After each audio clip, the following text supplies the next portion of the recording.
अ very big जय हिंद to all of you guys. आप सभी बच्चों का जो मुझे इस समय स्क्रीन पर देख रहे हैं, मैं दिल से आप सबका स्वागत करता हूं और उम्मीद करता हूं कि इसके पहले हम सभी एम एकेडमी के टीचर्स के द्वारा जो भी मेहनत की जा रही है वह आप बेहतर तरीके से प्रत्युत्तर कर रहे होंगे। चलिए आज हम अपने टॉपिक पर आते हैं और आज हमारा जो टॉपिक है, जैसे स्क्रीन में आप देख रहे हैं कि लाइन से 36 से लेकर 51 तक सारे आर्टिकल्स के बारे में आपको बताया गया है। तो बेसिकली ये जो आर्टिकल्स हैं हमारे, ये आते हैं राज्य के नीति निर्देशक तत्वों के अंतर्गत, यानी कि स्टेट्स डायरेक्टिव प्रिंसिपल्स। सबसे पहले तो मैं आपको यह बताना चाहूंगा कि what is the exactly meaning of this particular word, important word. Why it is important, I will tell you after.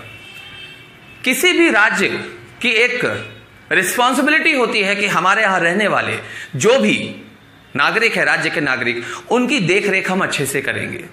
उसका एक स्तर बनाएंगे कि कैसे हम उनको रख रखाव में रखें, सुविधाओं में रखें। क्योंकि प्रत्येक राज्य यदि अपनी ड्यूटीज का पालन अच्छे से करता है तो राज्यों से मिलकर देश बनता, हमने शुरू में पढ़ा, तो इसका मतलब देश भी सुव्यवस्थित तरीके से आगे बढ़ता रहेगा।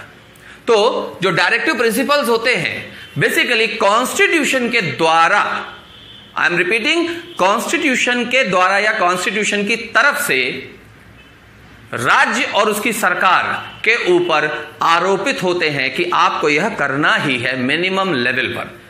और वो सारे के सारे पॉइंट्स क्या हैं वो आपको पता चलेंगे। बेसिकली राज्य के नीति निर्देशक तत्व 36 से लेकर 51 तक चलते हैं।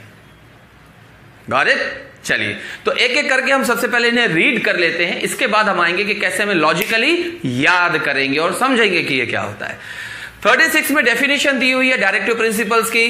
37 में उनका लागू होना, क्योंकि वो निर्देश नहीं होगा, लागू होना ही तो मेन है, तो लागू होना बताया गया है, इंप्लीमेंटेशन। 38 में लोक कल्याणकारी राज्य यानी वेलफेयर स्टेट की थॉट्स बताई गई हैं। 39 में न्यायिक समानता, जुडिशियल इक्वालिटी के बारे में बात हुई है। 40 पंचायत के बारे में बात करता है। 41 काम, शिक्षा और सहायता प्राप्त करने की बात करता है। प्राप्त करने की मतलब आपको प्राप्त कराएगा राज्य, ठीक है। उसके बाद मनोदशा के अनुसार कार्य की प्राप्ति 42 में है। कुटीर उद्योग और लघु उद्योग यानी कि आपके जो स्मॉल इंडस्ट्रीज और कॉटेज इंडस्ट्रीज हैं वो सारे के सारे 43 के अंतर्गत इंस्ट्रक्शन में आते हैं। इसके बाद 44 की बात होती है तो 44 बोलता है यूनिफॉर्म सिविल कोड, एक समान सिविल संहिता, यानी कि किसी भी सोशल लेवल पे नियम कायदे कानून सभी के लिए बराबर होंगे, ऊपर नीचे कुछ भी नहीं होगा। 45 कहता है 6 से 14 वर्ष के बच्चों के लिए निःशुल्क अनिवार्य शिक्षा, ठीक है। चलिए ये कुछ सुना सुना सा लग रहा होगा आपको। 46 कहता है बात आपके एससी और एसटीज के बारे में। उसके बाद 47 में स्वास्थ्य स्तर, पोषण स्तर और जीवन स्तर का ऊंचा होना, यानी एक अच्छे लेवल पे रखना उसे। और 48 में बेसिकली बात की गई है कृषि और पशुपालन की। और 48 का ए बात करता है पर्यावरण संरक्षण और जीव संरक्षण की। इसके बाद हम 49 की बात करेंगे। 49 बोल रहा है राष्ट्रीय महत्व के नेशनल हेरिटेज, राष्ट्रीय महत्व के जो भी संस्मारक हैं उनकी सुरक्षा हमारे लिए आवश्यक है। 50 में बात आती है कार्यपालिका और न्यायपालिका का पृथक्करण, यानी जुडिशियरी और लेजिस्लेटिव जो काउंसिल होती हैं उन्हें अलग अलग कैसे डिफरेंशिएट रखना है। इसके बाद 51 इंटरनेशनल पीस की बात करता है, विश्व शांति की बात करता है। और 51 के ए में यहां हम बात नहीं कर रहे हैं, लेकिन मैं आपको बस बता दे रहा हूं। 51 के ए में मौलिक कर्तव्य, यानी एक तरफ राज्य के अपने राज्य में रहने वाले लोगों के प्रति कर्तव्य, और उसके बाद फिर हमारे लिए 51 के ए में बताया गया अपने राज्य के साथ साथ अपने देश के लिए मौलिक कर्तव्य, जिसे हम अगले आर्टिकल में, अगले एपिसोड्स में पढ़ेंगे वीडियोस के। ओके, सो फिलहाल हमारे सामने जो आर्टिकल्स हैं उनको हमको अच्छे से पढ़ना है। लास्ट हमने आर्टिकल्स को फिनिश किया था 32 में, और अब हम शुरू कर रहे हैं राज्य के नीति निर्देशक तत्व 36 से लेकर 51 तक। सो गाइस, इसमें जो सबसे जरूरी चीज है वो ये है कि हमें कैसे ये सारे के सारे आर्टिकल्स बाय हार्ट हो, याद हो, क्योंकि इन्हें समझना कोई बहुत गहरा काम नहीं है, वो तो आप बहुत आसानी से समझ सकते हैं। लेकिन फिर भी इसमें कुछ क्लॉजेस हैं, उन क्लॉजेस को मैं इसके बाद बात करूंगा। सबसे पहले हम बात करते हैं कि हम कैसे इसे याद रखेंगे। देखिएगा यहां लिखा है 36, 37, 38, 39, 40, 41, चलिए मैं 40 तक लेके चलता हूं। पहले मैं इस सेगमेंट में 36 से 40 तक ही आपको याद कराने की कोशिश करता हूं। मैं फिर रिपीट करूंगा, यहां भी number system 0 to 9 her number का एक फिक्स मीनिंग आपको इमरान सर ने बता दिया है, आपको उसी को फॉलो करना है। ओके, सो ये 0 to 9 नंबर के मीनिंग अगर फिर मैं रिपीट कर रहा हूं कि किसी को नहीं पता है तो शुरुआत के वीडियोस में जाइए, अलग से एक मैंने आपको जीएस की टेक्निक की वीडियो बनाकर दी है 6-7 मिनट की, उसे आपको देखना है। ओके, तो 0 to 9 नंबर में हमको पता है कि हमेशा हम इकाई का अंक ही पिकअप करते हैं। तो चलिए सबसे पहले शुरू करते हैं। यहां नीति निर्देशक तत्व शुरू हो रहा है, तो मैं बार बार आपको बताता आया हूं कि जब नागरिकता शुरू होती है आर्टिकल 5 से तो वहां परिभाषा, मौलिक अधिकार शुरू होता है आर्टिकल 12 से तो वहां उसकी परिभाषा। बात समझ रहे हैं आप? तो जब नीति निर्देशक तत्व शुरू होंगे तो वहां भी 36 में क्या होगी? उसकी डेफिनेशन, उसकी परिभाषा। राइट? अब ये नीति निर्देशक तत्व मैंने आपको बताया ना कि ये क्या किए गए हैं, संविधान के द्वारा सरकार पर आरोपित किए गए हैं कि आपको ये करना है। तो करने के लिए सबसे जरूरी क्या होता है कि सरकार क्या करे? उसे बेसिकली लागू करे, क्योंकि अगर लागू इंप्लीमेंट नहीं कर रही है, लागू ही नहीं कर रही है तो काम कैसे चलेगा? तो 37 में लागू, 7 इज फॉर सक्सेस। आप सक्सेस कब होंगे? नीति निर्देशक तत्वों में जब आप उसको लागू करेंगे। ओके, चलिए 38 पे आप देख रहे हैं, 38 पे लिखा हुआ है कल्याणकारी राज्य की अवधारणा, वेलफेयर स्टेट। आप मुझे बताइए, 8 नंबर मां का लकी नंबर होता है, महिला के लिए होता है, मां के लिए होता है, मम्मी के लिए होता है। तो आप बताइए कि आपके कल्याण के बारे में सबसे ज्यादा कौन सोचता है? आपकी माता जी। तो यहां पर आएगा कल्याणकारी राज्य की अवधारणा, welfare state thoughts. 9 is for negative. अगर आपको न्यायिक समानता ना मिले, जुडिशियल इक्वालिटी ना मिले, तो आपके लिए क्या हो जाएगा? चीजें नेगेटिव हो जाएंगी। तो 9 इज फॉर नेगेटिव क्या कहता है कि नेगेटिव फील ना हो, इसके लिए आपको जरूरी है कि क्या मिले? न्यायिक समानता, जुडिशियल इक्वालिटी। अब यहां पर एक छोटा सा प्रश्न आता है मेरा, आर्टिकल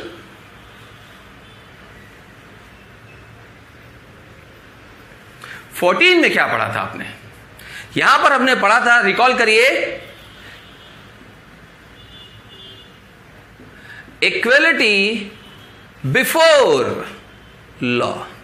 जैसे ही मैंने बिफोर लिखा आप तुरंत समझ गए, अच्छा हाँ याद आ गया, टेक्निक्स बहुत काम किए। तो इक्वलिटी बिफोर लॉ, वही इक्वलिटी बिफोर लॉ एक बार बात हो चुका है, तो फिर ये इक्वलिटी बिफोर लॉ फिर से आ रहा है। क्यों? जैसे 6 से 14 वर्ष के बच्चों की बात 3 जगह की थी, मैंने आपको एक्सप्लेन किया था, यहां पर भी वही है।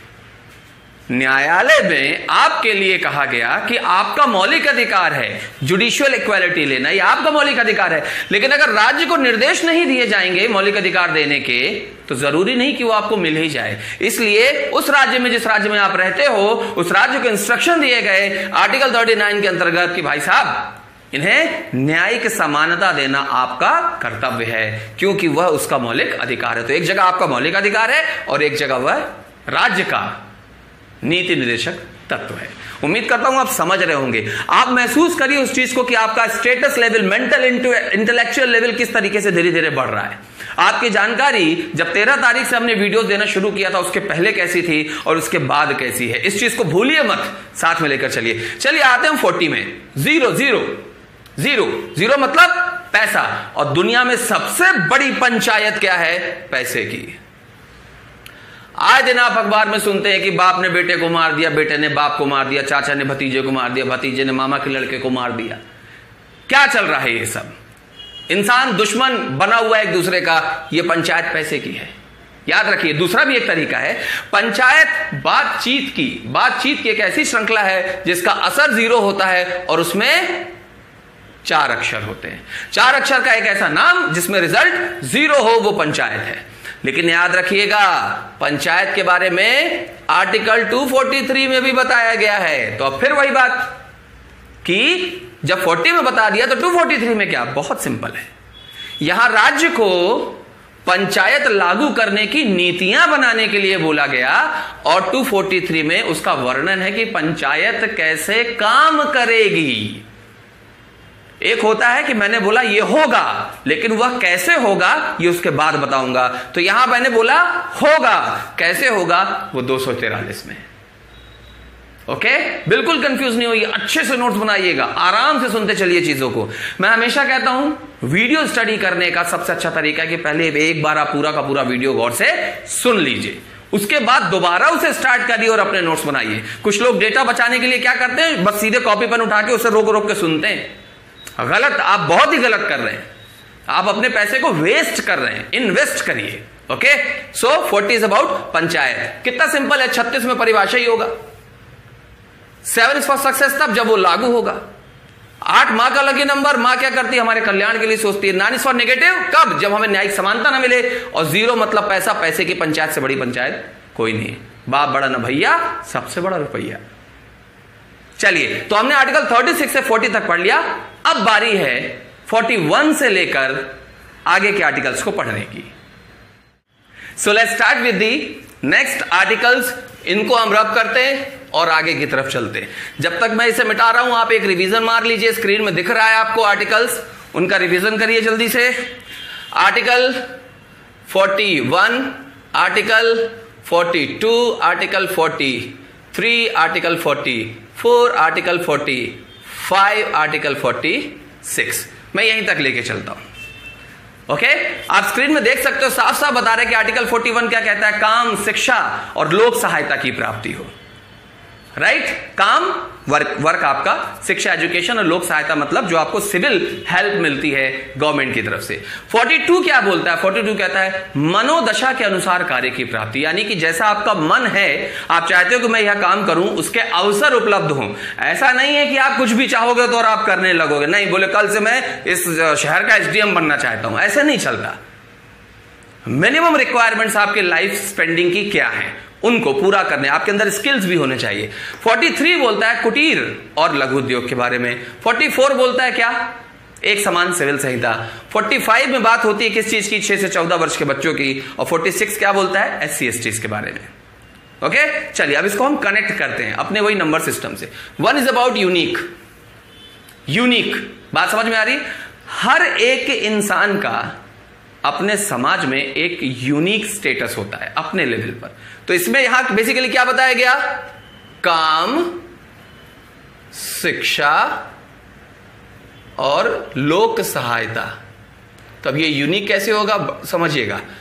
आपको एजुकेशन भी गवर्नमेंट दे दे, आपको काम भी गवर्नमेंट दे दे, आपकी सहायता इन सब चीजों में गवर्नमेंट कर दे, बोले भाई आपको कोई कुछ करना ही नहीं है, हो गया यूनिक, घर बैठे सब मिल रहा है। तो यूनिक क्या हो गया, काम, शिक्षा और सहायता।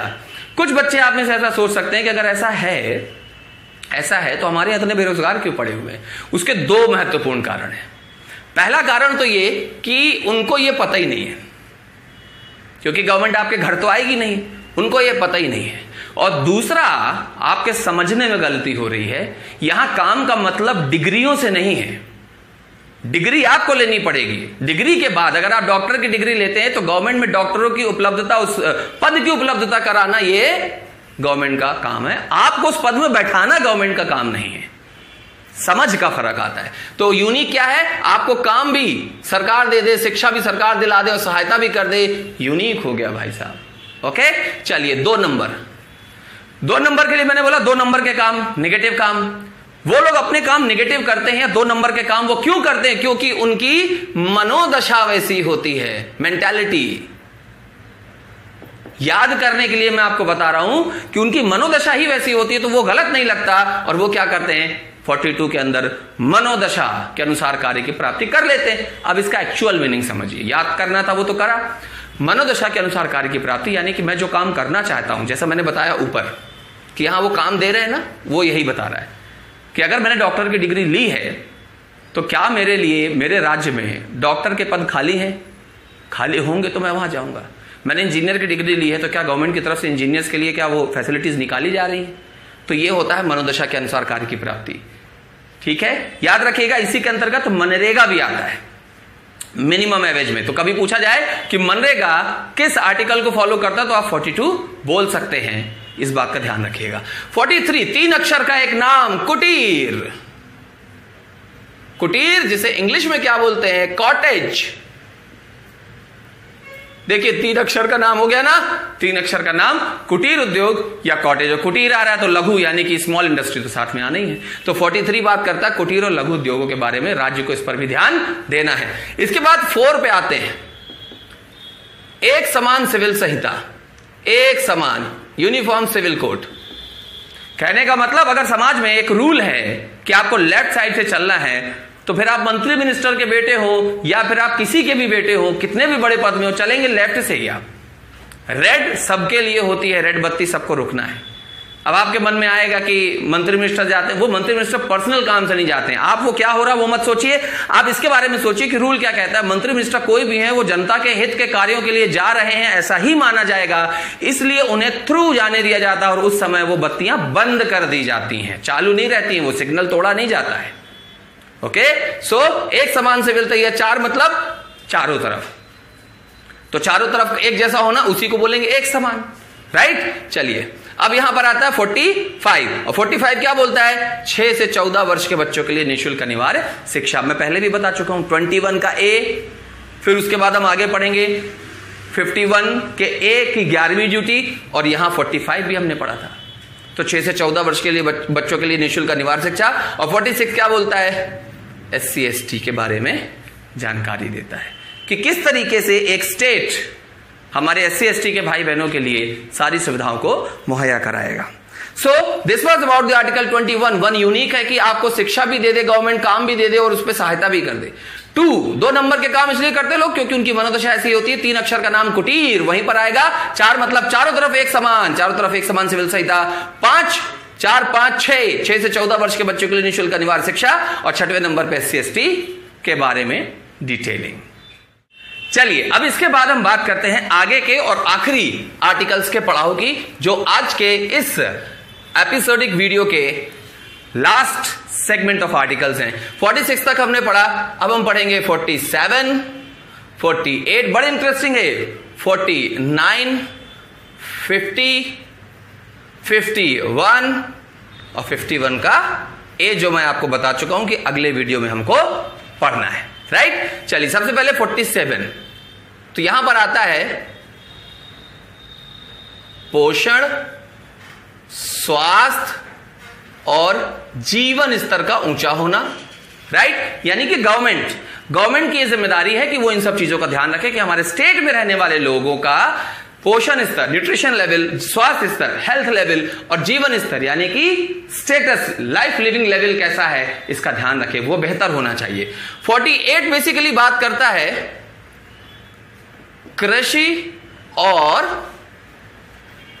पशुपालन की, और 48 के ए में, ये बहुत ज्यादा एग्जाम में पूछा गया, ध्यान रखिएगा। 48 के ए में बात आती है पर्यावरण और जीव संरक्षण, दोनों के बारे में बात करता है, एनवायरमेंट के बारे में बात करता है, ठीक है। चलिए 49, 9 इज फॉर नेगेटिव, ये बात करता है राष्ट्रीय महत्व के, नेशनल हेरिटेज, राष्ट्रीय महत्व के संस्मारकों के बारे में, कुतुब मीनार, लाल किला, ओके, ये सबके एग्जाम्पल है। 50 क्या बोल रहा है, 50 बोल रहा है हमारी कार्यपालिका और न्यायपालिका का पृथक्करण, ओके। 51 कहता है विश्व शांति, राइट। अब देखिए हम इसको कैसे याद करते, बहुत आसान तरीका है। 47 में आते हैं अपन। 47 क्या कहता है, 7 8 9 0 1 यही नंबर लेने हैं, नंबर सिस्टम में 7 इज फॉर सक्सेस। आप बताइए अगर ईश्वर न करे आपको खाने को ना मिल रहा हो, उस पर से आपको बीमारी हो जाए, तो आपका जीवन स्तर कैसा होगा, सक्सेसफुल या अनसक्सेसफुल? Obviously unsuccessful. तो एक अच्छे जीवन के लिए, सक्सेसफुल लाइफ के लिए आपका पोषण अच्छा होना चाहिए, पोषण अच्छा होगा तो स्वास्थ्य अच्छा होगा, स्वास्थ्य अच्छा होगा तो जीवन स्तर अच्छा होगा। Isn't it easy? ओके, चलिए 48 मां का लकी नंबर है। तो कृषि मतलब अनाज, पशु मतलब नॉनवेज। तो कोई वेज खाता है, कोई नॉनवेज खाता है, कौन बना के देता है, मां। तो 48 में कृषि और पशुपालन। और जब आपको कृषि और पशुपालन याद आ जाएगा तो आपको भी पता है कि कृषि से और पशुपालन से यानी पेड़ पौधों से और पशुओं से मिलाकर ही पर्यावरण हमारा अच्छा होगा। तो 48 के ए में क्या आता है, एनवायरमेंट, पर्यावरण, जीव संरक्षण, ओके। 49, 9 is for negative. इससे तो मैं खास तौर पे बड़ा खफा हूं। मैं पर्सनली इन सब चीजों का ध्यान रखता हूं। एक जोक मैं मारता हूं आपको कि किसी ने मेरे से पूछा कि लाल किला लाल क्यों है, तो इससे पहले कि मैं जवाब देता, दूसरे ने बोल दिया कि वहां वो लोग भी ऊपर जाते हैं शायद जो लोग राजश्री खाते हैं, क्योंकि राजश्री खा के थूको तो लाल हो जाता है। ये स्थिति है हमारे देश की कि हम लोग क्या करते हैं, अपने खुद के संस्मारकों का ध्यान नहीं रखते हैं, जबकि वो हमारे पूर्वजों की निशानियां हैं। और हमारा देश इस पूरे विश्व में इस बात के लिए जाना जाता है कि अपनी विरासत को संभाल के रखने में, अपनी संस्कृति का संरक्षण करने में इस देश की और इस देश की संस्कृति की गहराई का बहुत बड़ा महत्व है। सो बड़े दुख के साथ लेकिन मैं आपको रिलेट कर रहा हूं 9 इज फॉर नेगेटिविटी, कि हम ही क्या करते हैं कि अपने ही यहाँ के जो हमारे संस्मारक हैं उनका नुकसान कर देते हैं। किलों में जाते हैं, वहां पर जो है तो पुष्पा संग रमेश लिखा होता है, किसी का नाम हो तो अदरवाइज मत लेना। जाते हैं, किसी का नंबर लिख के आते हैं, बैठ के खोदते रहते हैं, एक बड़ी सी हवेली को खंडहर बना देते हैं, किले को खंडहर बना देते हैं। तो हम क्या कर रहे हैं, 9 इज फॉर नेगेटिव। क्या नेगेटिव है? अपने संस्मारकों का हमको ध्यान रखना है, राइट। 50 में आप पूरा नंबर पकड़ो, 50-50 यानी अलग अलग। क्या अलग? कार्यपालिका और न्यायपालिका का पृथक्करण, यानी जुडिशियरी लेवल कैसे काम करेगा और लेजिस्लेटिव काउंसिल्स कैसे काम करेंगे, लेवल कैसे काम करेगा, दोनों को अलग अलग रखना है। ये स्टेट गवर्नमेंट का जिम्मेदारी है। 51 इज अबाउट यूनिक। सबसे बढ़िया आर्टिकल लगता है मुझे यूनिक। ये अब यूनिक क्यों है? क्योंकि ये जो संविधान पूरा लिखा गया 395 अनुच्छेद, ये भारत के लिए लिखे गए, लेकिन उस संविधान में एक ऐसा आर्टिकल है जो केवल स्वार्थ में अपने देश बस की बात नहीं करता, वो विश्व की भी बात करता है। इस वजह से वो यूनिक हो जाता है। वह कहता है विश्व में शांति लाइए। मेरे इस वर्ड को मार्क करिएगा कि विश्व में शांति लाइए, क्योंकि इसी वर्ड से ये प्रश्न है जिसका उत्तर मैं आपको 51 के ए में देने वाला हूं, जहां से हमारे मौलिक कर्तव्य शुरू होंगे। तो यूनिक क्या है कि हम केवल अपने देश की बस बात नहीं करते, हम कहते हैं कि विश्व शांति के लिए बात करिए सर, क्योंकि अगर विश्व में सुरक्षा है तो हमारा देश वैसे भी सुरक्षित है, राइट। तो मुझे उम्मीद है कि आप लोगों को यह बहुत अच्छे से समझ में आ गया होगा कि किस तरीके से हमने सारे आर्टिकल्स को शुरू करके खत्म किया। एक बार आपके सामने सरासर रिवीजन मारते हैं और फटाफट उसको देखते हैं। आर्टिकल 36 की बात करते हैं, नीति निषेध तक शुरू होते हैं, वहां से 51 तक चलते हैं। 36 में परिभाषा होगी। 37 इज फॉर सक्सेस तब होगी जब वो लागू अच्छे तरीके से होगा। 38 8 नंबर मां का है, मां से ज्यादा हमारे कल्याण के बारे में कोई नहीं सोचता। 39 9 इज फॉर नेगेटिव, अगर हमें न्यायिक समानता ना मिले। 40 मतलब ऐसी बातचीत, 4 अक्षर का ऐसी बातचीत जिसका जो रिजल्ट है वो 0 निकले, वो क्या होता है? पंचायत। यूनिक है कि आपकी सहायता भी सरकार कर दे, काम भी सरकार दे दे, शिक्षा भी सरकार दे दे। यूनिक है। 41 42 दो नंबर का काम करने वाले ऐसा काम क्यों करते हैं? क्योंकि उनकी मनोदशा वैसी होती है। 43 3 अक्षर का एक नाम है, कुटीर उद्योग, और कुटीर है तो लघु भी साथ में आ ही जाएगा। 44 4 मतलब चारों तरफ एक समान सिविल संहिता, यूनिफॉर्म सिविल कोड। 45 5 के बाद 6 आता है, 6 से 14 वर्ष के बच्चों के लिए निःशुल्क अनिवार्य शिक्षा। 46 में विशेष वर्गों की बात हो गई, SC ST के बारे में। 47 7 इज फॉर अगेन सक्सेस। आप लाइफ आपकी तब सक्सेसफुल होगी जब आपका पोषण स्तर अच्छा होगा, आपका जीवन स्तर अच्छा होगा और आपका मेंटल इंटेलेक्चुअल लेवल, वो सब उसी चीजों से बनता है। 48 में हम दो चीजों के बारे में बात करते हैं। 48 में पहला तो 8 मां से नॉनवेज या वेज, कृषि या पशु, दोनों चीजें आ जाती हैं और दोनों को मिलाओ तो क्या बनता है? 48 का ए यानी पर्यावरण संरक्षण। उसके बाद 49 9 इज फॉर नेगेटिव। कहां नेगेटिव हो रहा है? अपने ही संस्मारकों को हम क्या कर रहे हैं? नेगेटिव कर रहे हैं, खराब कर रहे हैं, उनका ध्यान नहीं दे रहे हैं। 50 में 50 कर दीजिए, और वो 50 क्या है? कार्यपालिका का न्यायपालिका से पृथक्करण। और 51 में यूनिक आता है, जहां विश्व शांति की बात करते हैं, इंटरनेशनल पीस की बात करते हैं। याद रखिए, कभी आपसे पूछा जाए कि भारत की मूल अवधारणा वसुधैव कुटुंबकम को प्रदर्शित करने वाला अनुच्छेद कौन सा, तो आप कहेंगे आर्टिकल 51। और इसके बाद 51 के ए में मौलिक कर्तव्य हैं, जिनके बारे में हम अगले वीडियो में सेपरेटली बात करेंगे। उम्मीद मैं ये करता हूं कि आप इन चीजों को भली भांति समझ रहे होंगे। जहां डाउट हो, जो नंबर आपको दिख रहा है इस नंबर में आप मुझे मैसेज करके उसके बारे में जानकारी ले सकते हैं, डाउट्स पूछ सकते हैं। मैंने जो टेस्ट की बात करी थी वो मंथ फिनिश होने पर ही होगा, और मंथ फिनिश होने पर वो उसकी पूरी जानकारी आप लोगों को दी जाएगी। अभी बस केवल अपनी पढ़ाई करिए, क्योंकि जो आपको इस दौर में मिल रहा है वह आपके लिए सर्वोपयुक्त है। इस उम्मीद और इस आशा के साथ कि आप मेरी बातों को समझ रहे होंगे, अपने घर में रहिए, सुरक्षित रहिए, घर वालों के साथ रहिए, उनका ख्याल रखिए, अपना भी ख्याल रखिए, अपने करियर का भी ख्याल रहिए, स्वस्थ रहिए, मस्त रहिए। Thank you so much. जय हिंद टू ऑल ऑफ यू।